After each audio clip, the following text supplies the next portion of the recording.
Hello. Welcome to the new podcast, which is called Who Tiff Iz. I kind of want this to be not necessarily like the cringy podcast that you always see, but just basically me yapping to a camera.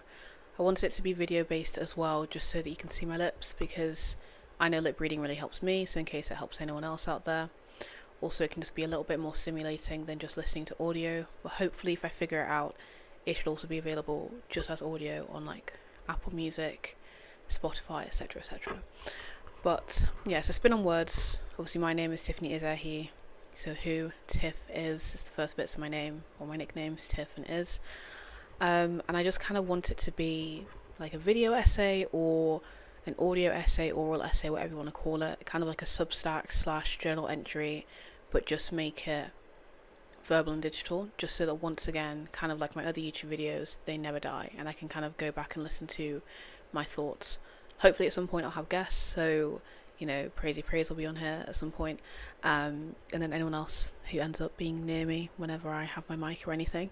So I'm really excited to have these kind of conversations and hopefully have some fun comments and conversations going on in the comment section and everything. I think the first thing I wanted to talk about with this podcast was this theme of bring back brain, book, buddy, boss. Before I get into it, I do want to clarify that these are very much just my opinions, just my thoughts. It's just me yapping. Duh, that's the whole point. Anyone who knows me personally knows that that is me to a T. But equally, I want this to kind of be something that kind of is potentially stimulating, potentially interesting to discuss, and then hopefully something that, leads to even more conversations. It's going to be very much just a Blaine. It's going to be very much just like a brain blurt, so it's not going to be heavily edited unless I deem that necessary. So for example, I don't know, a fire alarm goes off, I'll just cut out that bit, but overall it's just kind of going to be raw thoughts, keeping everything in, so at some points it might not make sense, but just bear with. I want it to be very natural, very normal, not too high production, so that I can actually commit to releasing these short episodes and things. So I guess that's kind of the disclaimer done. Get into today's topic. I have got my laptop right next to me, just so that I can talk about the specific things I wanted to talk about. The theme of, or like the title of today's podcast is Bring Back Brain, Book, Buddy, Boss. So this all starts many, many years ago, and when I was in primary school, I don't know if it's taught everywhere, but when I was in primary school, we were always taught to consult the 4 Bs. So if you're ever stuck on a problem, whether it's maths, English, topic, PSHE, whatever topic it was, they'd always say, first of all, ask your brain. The teachers have taught us, we've had so much education, so much learning that's gone into it. First of all, do you actually know the answer to the question? Because often we'll say we're confused before actually applying ourselves. The next step was to ask a book. So look in, our workbook or the textbook, or, in primary school we just wrote on pieces of paper and put them in like folders. So consult the book. Then ask a buddy. So someone on your table, they've been taught the same topics, the same lessons. They might have understood it a little bit deeper than you. So ask a friend. And then lastly, you'd ask the boss, which was the teacher. So those are the 4 steps we were always taught in primary school. And I really wanted that to be the title of today's conversation, because I think we've strayed way too far away from that, or at least the concept that was trying to give across. The first port of call should always be to rely on yourself, your own knowledge, the information that you have to date, because you have information. The next step should be, okay, think about, prior experiences, the textbooks, look at written down information that you've learned. Then ask a friend, someone else in the sector who might have that knowledge, and then ask an expert. And as you can imagine, where I'm leading to with this is, these days that isn't something that happens. And I think that has been made even worse because of the rise of AI. The amount of conversations I'll have with people, and they'll ask the most simple question, and instead of thinking, applying their brain for more than 5 seconds, they will immediately type in ChatGPT and then ask ChatGPT. People refer to ChatGPT as chat. We've seen articles come out, we've seen other people talk on podcasts and talk shows, and they've literally said, oh yeah, I can't imagine bringing up kids without ChatGPT, or oh, I couldn't imagine going to work these days without ChatGPT. I couldn't imagine writing an essay without ChatGPT. I saw this video the other day of like this schoolgirl, I don't know how old she was, maybe 15, and she was complaining about how can teachers expect her to write 3 paragraphs in an hour without using ChatGPT. And that just threw me back to when I was in high school for our GCSEs, and how we'd write 2.5 pages for RS in like 35 minutes, handwritten, no laptops, no iPads, purely ChatGPT, purely the opposite of ChatGPT, and only using our brains and our knowledge. And I feel like that has really been abandoned, and genuinely it's getting to a point where critical thinking doesn't exist. And I think the danger of this is that even when I talk to some of my friends, people are relying on ChatGPT to outsource certain things. So for instance, when I've had this conversation with friends, she specifically said, oh, I only use it for the mundane tasks, such as writing an email or something like that.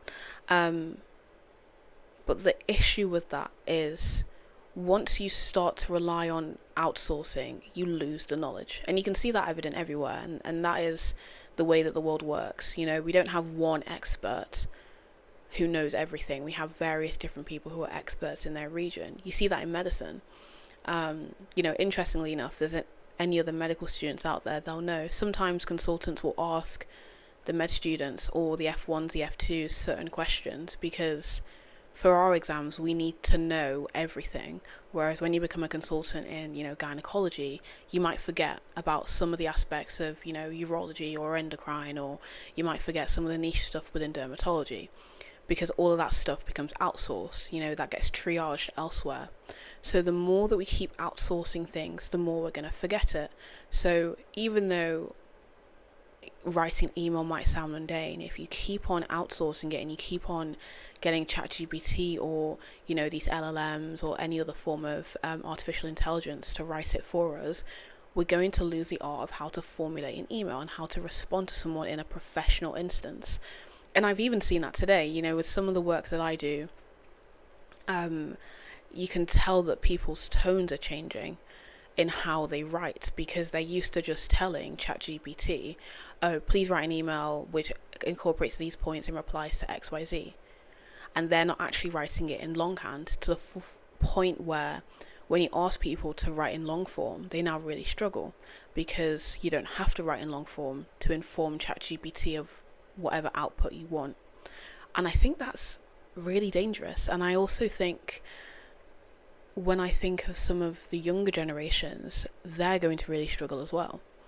So, as well as being a medical student, I also do various bits and bobs, but I also tutor. And one of the things I tutor is foundation maths as well. And, it's not a perfect science, but when I look at foundation maths papers or maths papers in general of the past few years, I'm not seeing analog clocks. So like the clocks, a clock face, you're not seeing those. Whereas if you take this back, 10, crikey, literally it's 10 years ago, but you take it back 10 years ago when I was doing my GCSEs and I was doing, like the early high school, secondary school experience, I remember learning about analog clocks, and I remember that being part of Foundation GCSE. So Foundation GCSE, Maths GCSE, this is, the first page would often be questions like that about time. And it used to feature having to read an analog clock.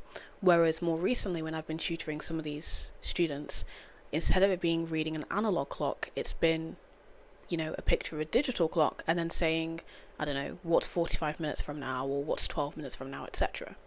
So even in how we are being educated, we can see this massive shift towards, this digital era, which is making us lose skills. And even more importantly than that, it means that we're no longer teaching kids certain skills.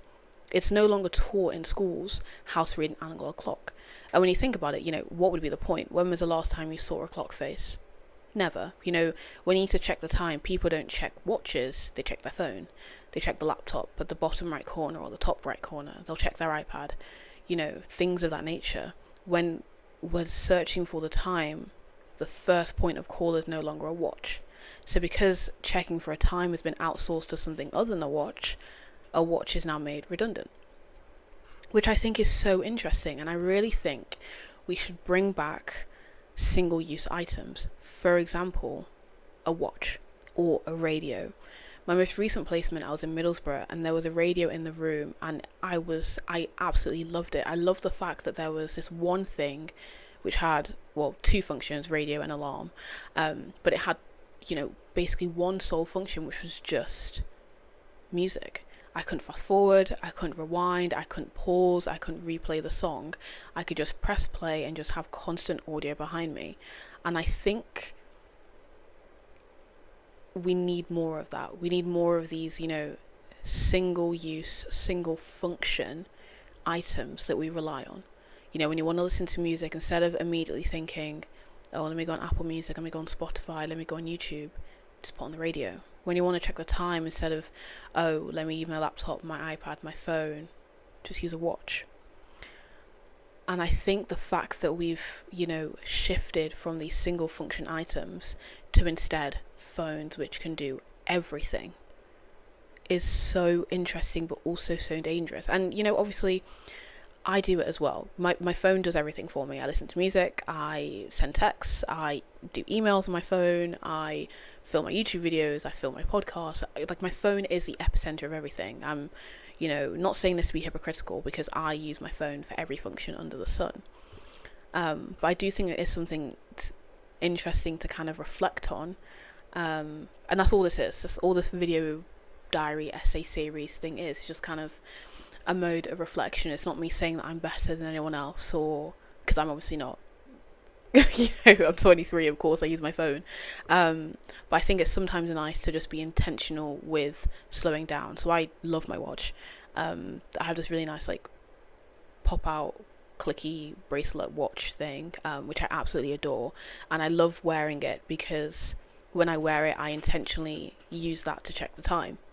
And even then, I remember when I had it, it took me, maybe 3 or 4 seconds to be able to know what time it was, which is so interesting, because when I was younger, year 5, whatever, immediately, I could look at an analog clock and know what time it was. Whereas because I've not had to use that function in a while, I had to source out the little hand, figure out where that was, source out the big hand, figure out where that was, put those it took a while for me to remember how to do that. When I say a while, I don't mean minutes, I just mean, there was a 5-second delay. But even that, the difference between the instant gratification of looking at the top right of my screen and seeing, 3:13, as opposed to having to look at different sized hands and estimate between the lines. I think it's a really interesting point to think about. But I think it goes so much further than this. I know a lot of people are saying, oh, boo-hoo, it doesn't matter, you're deeping it way too much. But I do think it's that deep. I really do. I think artificial intelligence is creating artificially intelligent people. People are losing brain cells, and they're losing intellect. So much of those little things are taking away from what it means to be human and what it means to be, communal and to have this village. You'll ask ChatGPT to give me the recipe for this. Ask your mum, ask a friend. It's that aspect of community that that is been diminished by using ChatGPT. Or, let's say I'm going to Leeds. You'll type in, what are the best things to do in Leeds? You have 3 friends that live in Leeds. Ask them for their first-hand experiences. Have that as a chance to connect with them, have that as a chance to, catch up with them if you haven't otherwise. But no, we immediately ask ChatGPT. Or, I don't know, just there's so many examples that you can think of, and so many things that I thought to write down, but I didn't want this podcast to be too scripted. But you know, the therapy point, the fact that ChatGPT is like a first line therapist for so many people, so dangerous, because ChatGPT is a yes man. It doesn't, and that's part of the reason why people like it. It doesn't necessarily give you that relativity, and it doesn't keep you accountable for anything. It instead is, it just instantly tells you that your problems aren't your fault, even if you are to fault. um yeah, I don't know, I think it's a really interesting era that we're going into. you know I remember first, second year of university, maybe because it was also COVID, so we couldn't actually leave if we wanted to, but we'd all huddle around each other's phones. Everyone or various people would have different dating apps, and you'd say, oh, what do I reply to this guy, or what do I reply to this girl, what do I say? Whereas now, my friends will, you see people, they'll put the messages onto ChatGPT and they'll ask ChatGPT how to reply. It's even in just a couple of years, you can see the difference. Instead of you sending a picture of a message to a friend, you're asking ChatGPT. Instead of you telling a friend, oh, this is how I feel, this is the situation, you're asking ChatGPT. We say that we're protecting our peace, but really we're isolating ourselves. We talk about wanting a village, but ChatGPT can't be your village. It is artificial. It doesn't actually exist. And yeah, I don't really know how I want to end this podcast either, which is something I don't really think about. Um, but yeah, I think ultimately we need to bring back Brain Book Buddy Boss instead of, and as I've seen this immediately, instead of immediately going to ChatGPT, think about it for a minute. I think the last thing I wanted to end on was a scenario when I was in a building with someone and they wanted to do a calculation. Bear in mind they had a phone, like an iPhone, not a Pebble, which doesn't have multiple functions, an iPhone, and they wanted to do a calculation, and they went on ChatGPT and they asked ChatGPT the calculation. And in my head, I'm thinking, surely it's faster just to open the calculator app and just put it in the calculator. I'm not even saying carry around physical calculators everywhere, because I appreciate that carrying around a lot of single function items would be very difficult. It'd be heavy, this, that, the third. But even as something as simple as, instead of opening your calculator app and thinking, just input various values there, you immediately ask ChatGPT.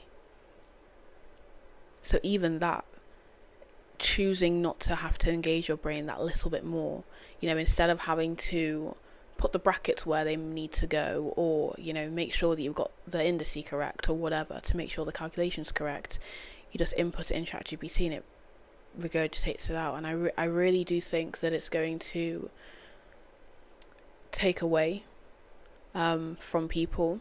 I mean, it's definitely going to lead to a lot of biases, because we know that artificial intelligence has biases. I think it's going to lead to biases in a lot of different ways. So I do a lot of report writing. I'm in various kind of different sectors, and I work with various different types of people, some of which are volunteers, and I've seen pieces of writing written by volunteers which is so clearly ChatGPT. I've seen LinkedIn posts which are so clearly AI, and it makes me so disengaged and